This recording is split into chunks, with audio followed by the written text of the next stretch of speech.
Deməli dostlar, Salam hal-hazırda. mənim əziz fanlarım, necəsiniz? Wow. Müslüman cavandır da burada. Göz makyajı zorda. Deməli guys, Heç Nur Səmən videosuna baxırıq. Aha. hal-hazırda oturmuşuq Gloria cinsinə. Gloria Jeans.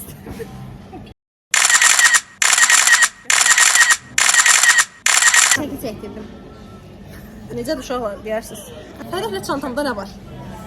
Bugün sizinlə Fərəhlə çantamda nə var oynayın? Fərəh çantamda nə var? Hə, var. Başladı. Birinci item gəlir. Saç makyajı o. Saç makyajı. Saç aksesuarı. Necə?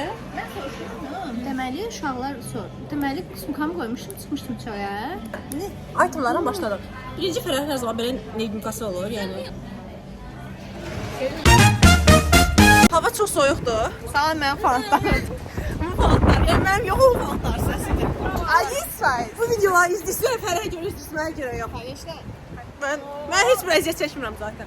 A0'da diyecekmişim. Narusa partladı. A05 Rus dilisinden konuşma değil. Bravo ya.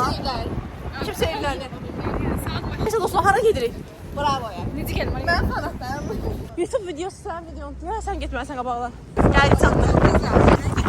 İşdirsiz. Çok krem istemedi. Çörək alındı bir dənə.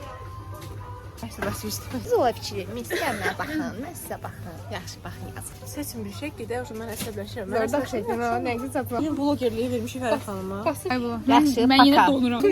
Duolingo'ya salamlar. Mamam papam Rus. Duolingo ölmüşdür uşaqlar. Nerede?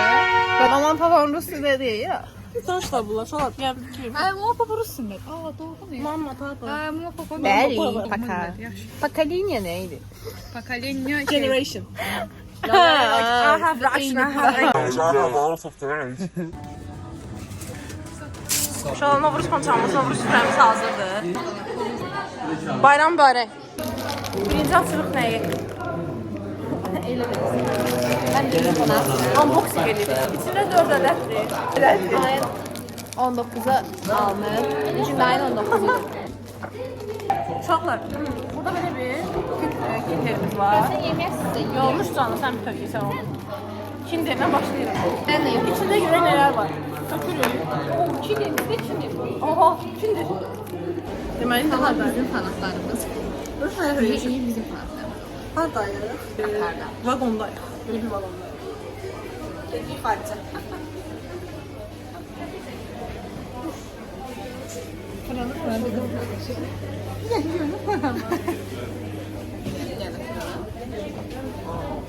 Bir şey də. Başım vuran da. Dəli kimi görünür. Baxın dostlar, Novruza görə belə bir şey yeyiblər. Yəqin ki, xəbəriniz var içəri şəhərdən. Camaat çəkmək istəmirəm. Amma çəkirəm. Farkın ben çekiyorum.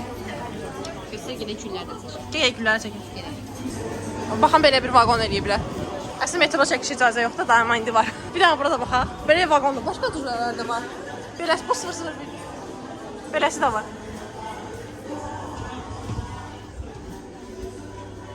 Belə bir şey. Sen buna götürün. Belə dostlar, işıqlandırma heç yaxşı deyil, amma Noruz bayramımız mübarəkdir. Bayramımız mübarək. Belə dekor da eləyiblər.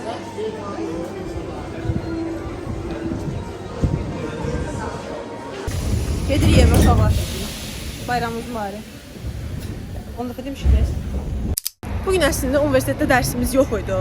Sadəcə gəlməyimizin səbəbi o idi ki, bizə bir şirkətlə görüş keçirilirdi deyə rəhbərliyin, ona görə gəlmişdik. Əslində gəlməyə heç keyfim də yox idi, heç keyfim yox idi. Çünki bugün səhər diş həkimine getmişdik. Dişimdə hələ də problem tam həll olunmadığına görə gedirəm evə. Ki evə gedəcəm. Hətta bura belə gəlmək istəmirdim, düşünün. Mama dedi, evdə qalıb görünəcəksən, daha da çökəcəksən. Ona görə dedim ki, gəlim. Hava da əməlicə istidir. Dünən qış kurtkasına gəldiyimiz vaxtı bugün ucu belə geyim geymişik.